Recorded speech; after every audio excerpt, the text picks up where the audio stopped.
તમારી સાથે શેર કરીશ ફક્ત 2 બટેટામાંથી તવા ઉપર ઝટપટ તૈયાર થઈ જતા ગરમા ગરમ નાસ્તાની રેસીપી। તો આ નાસ્તા માટે આપણે બટેટાને બાફવાની ઝંઝટ વગર કાચા બટેટા અને ઘરના રેગ્યુલર મસાલામાંથી એકદમ ક્રિસ્પી અને ટેસ્ટી નાસ્તો તૈયાર કરશું। તો ચાલો રેસીપી શરૂ કરીએ। લખેલી રેસીપી વિડીયો સાથે જોવા માટે ગૂગલ પ્લે સ્ટોરમાંથી ડાઉનલોડ કરો નેહાસ કુકબુક એપ। સાથે મારી ચેનલને સબસ્ક્રાઇબ કરી બેલ આઇકોનને જરૂરથી દબાવો નવા રેસીપી વિડીયો સૌથી પહેલાં જોવા માટે। ક્રિસ્પી અને એકદમ ટેસ્ટી નાસ્તો બનાવવા માટે મેં અહીંયા વજનમાં 300 ગ્રામ અને 2 મીડિયમ સાઇઝના બટેટા લીધેલા છે। તો આ નાસ્તાને આપણે કાચા બટેટા સાથે જ બનાવવાનો છે। સાથે હું બટેટાને છાલ સહિત જ યુઝ કરવાની છું, એટલે મેં તેને સારી રીતે ધોઈ લીધેલા છે। તમે છાલને કાઢી પણ શકો છો। તો હવે એક બટેટાને લઈ લઈએ અને છરીની મદદથી તેની આ રીતના મીડિયમ થિક સ્લાઇસ કરી લઈએ। તો અહીં આપણે બટેટાની વધુ પડતી પતલી કે વધુ પડતી જાડી સ્લાઇસ નથી કરવાની। તો મેં બટેટાની સ્લાઇસ કરી લીધેલી છે। હવે 2 થી 3 સ્લાઇસને લઈ લઈએ અને તેમાંથી આ રીતના લાંબી ચિપ્સ કરી લઈએ અને હવે તેમાંથી આ રીતના નાની સાઇઝના સ્ક્વેર પીસ કરી લઈએ। તો મેં નાસ્તા માટે બટેટાના આ રીતના નાના ટુકડા કરી લીધેલા છે। આ રીતના ટુકડા નાસ્તામાં એકદમ ફટાફટ કૂક થઈ જશે। અને હવે તૈયાર થયેલા પીસને પાણીમાં એડ કરી દઈએ અને સારી રીતે ધોઈ લઈએ। તો બટેટાના ટુકડાને ધોવાથી તેની ઉપર રહેલો સ્ટાર્ચ નીકળી જાય છે અને તેનો નાસ્તામાં એકદમ ક્રિસ્પી ટેસ્ટ આવે છે। તો મેં બટેટાના ટુકડાને સારી રીતે ધોઈ લીધેલા છે। હવે તેમાં રહેલું બધું જ પાણી ચાયણાની મદદથી કાઢી લઈએ અને પીસને 5 થી 7 મિનિટ માટે કોરા કરી લઈએ। અને હવે નાસ્તા માટે એક સ્પેશિયલ પેસ્ટ બનાવી લઈએ। તો મિક્સર જારમાં 3 થી 4 તીખા લીલા મરચાં। તો નાસ્તો થોડો સ્પાઇસી હોય તો ખાવાની ખૂબ જ મજા આવે છે। સાથે 1 ઇંચ જેટલા આદુના ટુકડા, 5 થી 6 લસણની કળી, 1 ચમચી જેટલું જીરું અને 1 મોટી ચમચી જેટલા સૂકા લીલા ધાણા એડ કરી દઈએ। અને હવે કોઈ પણ જાતના પાણીને એડ કર્યા વગર બધી જ વસ્તુને ગ્રાઇન્ડ કરી લઈએ। તો બધી વસ્તુ ગ્રાઇન્ડ થઈને આપણી આ રીતની અધકચરી પેસ્ટ તૈયાર થઈ ગઈ છે। તો હવે ફટાફટ નાસ્તાનું બેટર બનાવવા કટ કરેલા બટેટાના પીસને મિક્સિંગ બાઉલમાં એડ કરી દઈએ।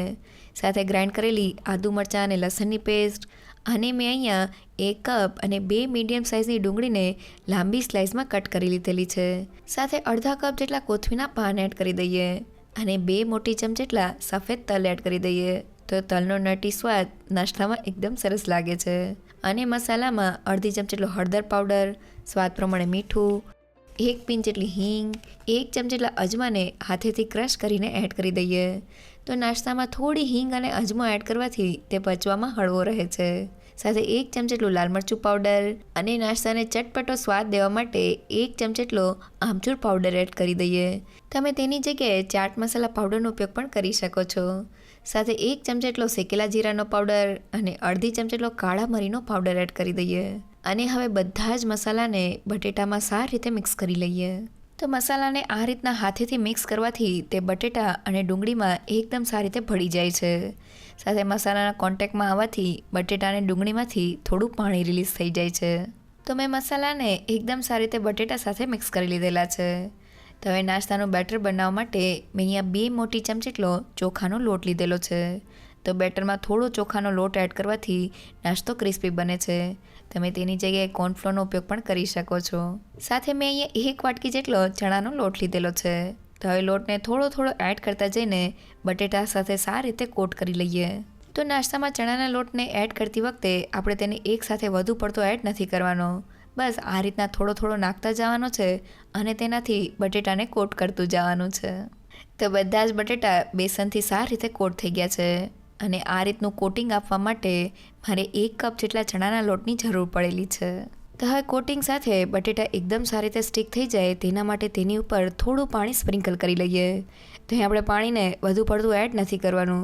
બસ આ રીતના થોડું સ્પ્રિંકલ કરશું એટલે બેસનનું કોટિંગ મેલ્ટ થશે અને બટેટા એકદમ સારી રીતે સ્ટીક થઈ જશે।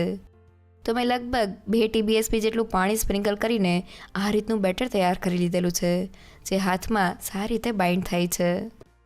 અને હવે બેટરમાં 2 મોટી ચમચી જેટલું ગરમ તેલ એડ કરી દઈએ અને તેને સારી રીતે મિક્સ કરી લઈએ. તો નાસ્તાના બેટરમાં થોડું ગરમ તેલ એડ કરવાથી કોઈ પણ જાતના સોડા કે ઈનોના ઉપયોગ વગર નાસ્તો બહારથી ક્રિસ્પી અને ખાવામાં સોફ્ટ બને છે.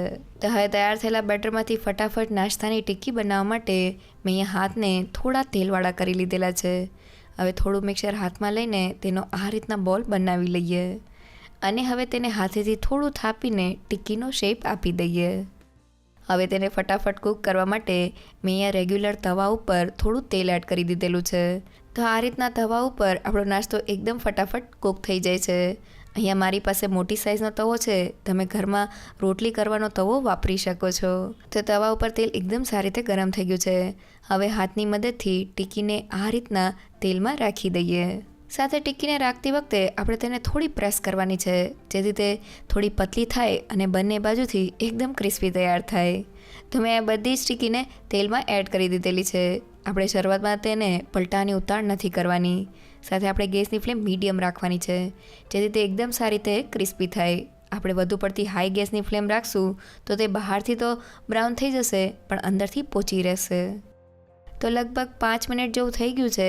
હવે ટિક્કીને હળવે હાથે બીજી બાજુએ પલટાવી દઈએ. તો તમે જોઈ શકો છો કે ઉપરથી એકદમ ક્રિસ્પી લેયર સાથે આપણે ટિક્કી તૈયાર થઈ છે. હવે તવીથાની મદદથી તેને આ રીતના થોડી થોડી પ્રેસ કરતા જઈને મીડિયમ ટુ લો ગેસની ફ્લેમ પર ક્રિસ્પી કરી લઈએ. તો ટિક્કીને બીજી બાજુથી તળતા લગભગ 5 થી 7 મિનિટ જેવું થઈ ગયું છે અને આપણી ટિક્કી બંને બાજુથી એકદમ ક્રિસ્પી અને ગોલ્ડન બ્રાઉન થઈ ગઈ છે. તો હવે ગરમા ગરમ ટિક્કીને ઝારામાં લઈ લઈએ, જેથી વધારાનું બધું જ તેલ નીકળી જાય. તો આપણી એકદમ ક્રિસ્પી અને કુરકુરી બટેટાની ટિક્કી તૈયાર થઈ ગઈ છે, જેને બનાવી એકદમ સહેલી. તો મેં થોડી ટિક્કીને તળીને તૈયાર કરી દીધેલી છે. હાથમાં એક ટિક્કીને લઈને જોઈએ તો તે બહારથી એકદમ ક્રિસ્પી અને અંદરથી સોફ્ટ તૈયાર થઈ છે. સાથે બટેટાના પીસ પણ એકદમ સારી રીતે કૂક થઈ ગયા છે. તો તેને ચટણી સાથે એકવાર જરૂરથી ટ્રાય કરજો. તો સાંજે નાની મોટી ભૂખ લાગે ત્યારે તવા ઉપર એકદમ ફટાફટ તૈયાર થઈ જતો બટેટાનો નવો નાસ્તો ઘરે બનાવવા લખેલી રેસીપી જોતી હોય તો મેં વેબસાઇટની લિંક ડિસ્ક્રિપ્શન બોક્સમાં આપેલી છે. જો તમને મારી આજની રેસીપી ગમી હોય તો મને કમેન્ટ સેક્શનમાં જરૂરથી કહેજો. સાથે મારા વિડીયોને લાઇક અને ફ્રેન્ડ્સમાં શેર કરજો અને મારી ચેનલને સબસ્ક્રાઈબ કરવાનું ના ભૂલશો. તો ફરી મળીએ એક નવી રેસીપી સાથે.